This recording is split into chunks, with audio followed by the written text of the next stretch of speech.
7 தமிழ், பொறுப்பும் பொது நலமும். அடுத்ததாக சமூக வலைத்தளங்களில் என்னென்ன செய்திகள் சினிமா குறித்து இருக்கின்றன என்பதை தர காத்திருக்கிறார் செய்தியாளர் பிரமிளா.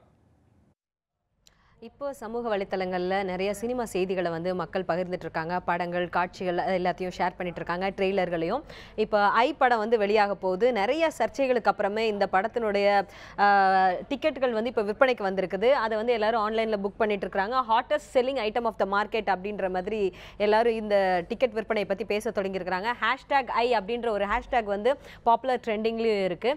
அதை வந்து நிறைய பேர் ஷேர் பண்ணிட்டு இருக்காங்க. இந்த படத்தினோட டிக்கெட் கிடைச்சிருச்சு, இந்த படத்தினோட சேல்ஸை பற்றி பேசுறதுக்கான நிறைய கமெண்ட்ஸ் 1300க்கும் மேற்பட்டவங்க வந்து இந்த படத்தை பற்றின டிக்கெட் சேலை பற்றின கமெண்ட்ஸும் கொடுத்துருக்காங்க.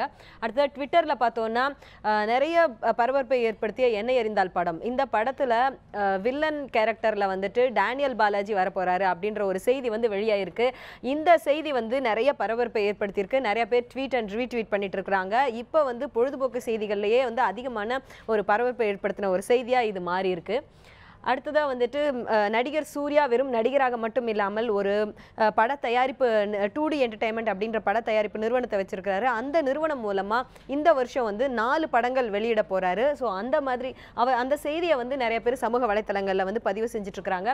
ஹேஷ்டேக் ஆக்டர், ஹேஷ்டேக் சூர்யா அப்படின்ற தலைப்புகளில் வந்து இந்த ஹேஷ்டேக் தகவல் வந்து எல்லாரும் பரிமாறிட்டு இருக்காங்க.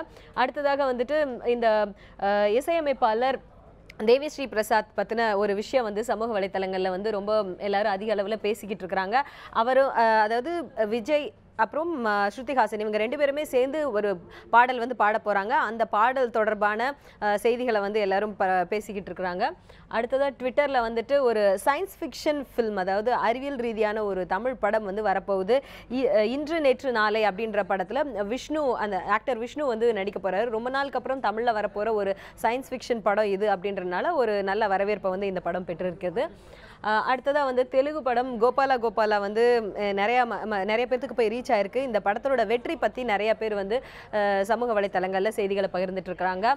அடுத்ததாக நடிகை மோனிகா குழந்தை நட்சத்திரமா தமிழ் சினிமாவுக்கு அறிமுகமாகி இன்று நிறைய படங்களை நடிச்சிருக்கிறாங்க. இவங்களுடைய திருமணம் வந்து இன்று நடைபெற்றுச்சு.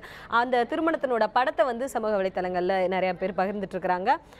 அடுத்ததாக காக்கி சட்டை படத்தில் சிவகார்த்திகேயன் ஒரு டைலாக் சொல்கிறாரு. அதாவது தலை ஸ்டைலில் சொல்லணும்னா it is just the beginning அப்படின்னு.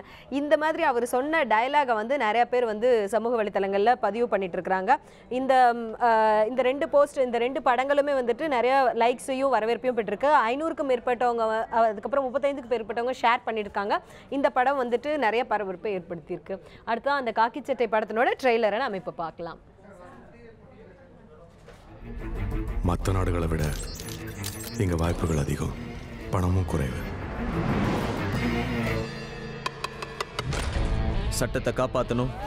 ஸோ இந்த படத்தினோட ட்ரெய்லரை வந்து நிறைய பேர் பார்த்துருக்காங்க. அதாவது இது வரைக்கும் 3 லட்சம் பேர்த்துக்கு மேலே இந்த ட்ரெய்லரை வந்து வியூ பண்ணியிருக்காங்க. இப்போ பொழுதுபோக்கு சம்பந்தமாக சமூக வலைத்தளங்களில் இந்த மாதிரியான செய்திகளை தான் எல்லாரும் பார்த்துட்டு இருக்காங்க. அழகாக. நன்றி பிரமிளா, தங்களது தகவல்களுக்கு.